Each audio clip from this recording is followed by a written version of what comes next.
What's up, guys? Bullby the Fell-Handed here, bringing you the Art the Bat Part 6 Great Wall. Greens are on the northwest spawn, the reds are on the southeast spawn.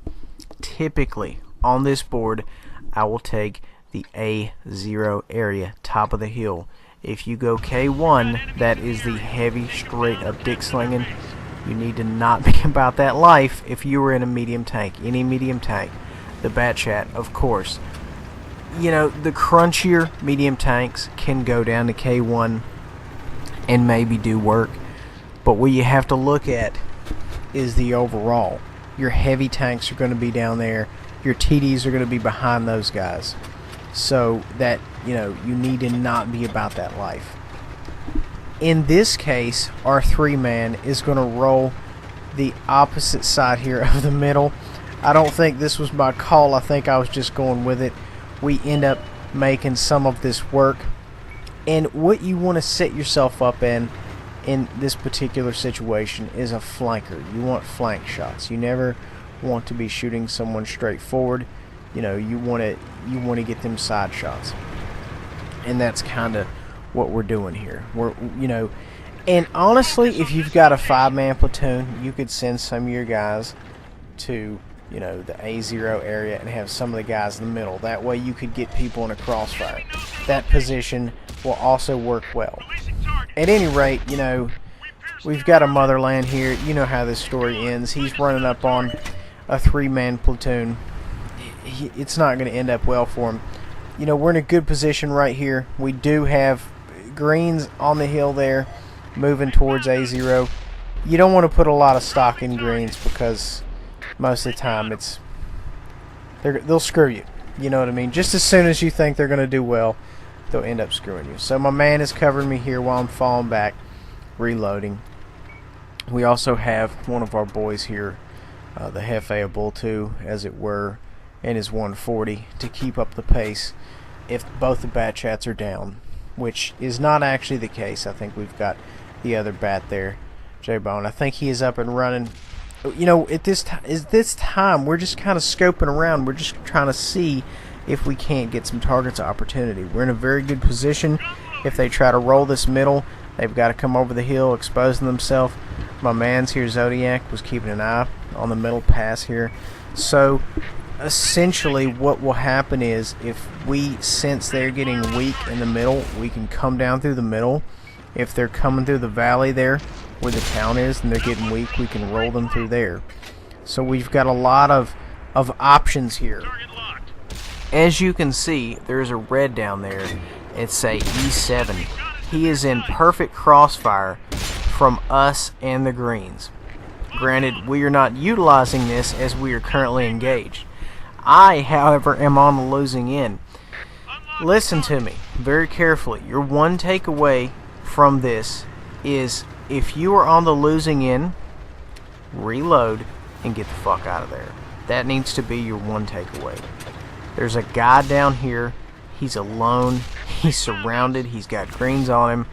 Go for him. You know for a fact he's isolated, because if he wasn't, you know, normally you would see the reds trying to push the hill. It's a D0, even if they're hanging back. So, granted, you know, the red ended up getting killed, but if he wasn't, you would be loaded and in a perfect flanking position. So you kind of have to be careful going through here because you're not exactly sure what's going to be on the other side. You always want to be careful. You want to conserve your health at all costs. You just want to play as cautiously as possible, but you still want to go out there and make things happen. If you observe the map, the greens are coming from the east, the north, and the gap in the wall. The reds, more or less, are fucked unless they completely out-tank the greens and the yellows.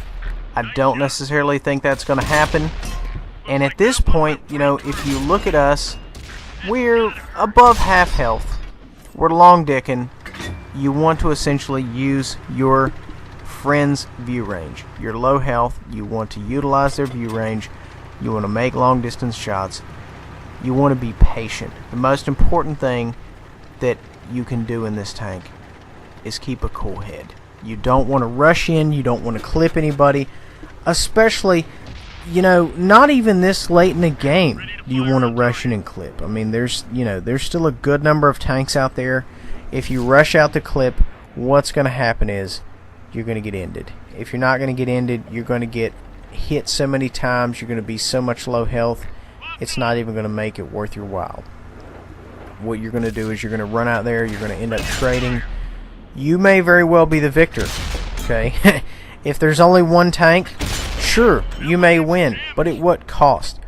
Very rarely do you go out there and trade and you end up on top. You know, you may go out there and you may very well end somebody, but you're going to be, you know, 800-900 health down. What's that worth to you? I mean, is 3, 4, 5 pins worth half your health? No, it's not.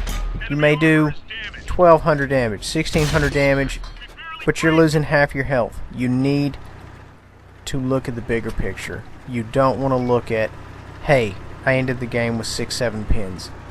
You want to end the game and stay alive. You know, you want to be there the entire time. This is what's going to make you effective. You want to be as effective as possible. You know, right now is still really, you know, not necessarily the time to clip, because if you look on the right here, you've still got 2 guys up in the right hand section there, up on the hill. So if, say for example, you were interested in clipping those guys, you would have to charge them. They would get shots on you. You would have to go up a hill, which would slow you down. They would probably get more shots on you, and then the terrain up there is a little bit rough, so they would, you know, there's a chance they could even outmaneuver you or even get more shots on you. So you really need to think about clipping. And this, you know, this is an issue with bad chat drivers, myself included. I get impetuous. I say, hey, let's get this fucking thing done. There's somebody slipping. He's out here alone. Or you think he's alone. Let's get out here. Let's get this bastard clipped. Let's get this thing done. And you need to rein it in. You need to be very cautious. Obviously, you know, you've got 3, 4 guys left on the board, and they're kind of spread out. Yeah, it's Clip City. But that's the stipulation with the bat chat. Everybody thinks they've got a bat chat, they need to run out there and clip. You know, every time anybody's been really fucked over by a bat chat, most of the time it wasn't at long range, it was, you know, eye to eye. The bat's just running around them, spraying rounds. That's what people remember. You need, you know, to not do that. You need to play very smart. You want to survive the whole game. If, you know, you're on the losing side, you know, you want to be the last 3, 4, 5 to die. You want to play it safe. You want to play it smooth. You want to survive. You want to put damage down range. You want to make shit happen. And you're not going to do that by running out there and trying to clip people early game. Guys, Art of the Bat Part 6.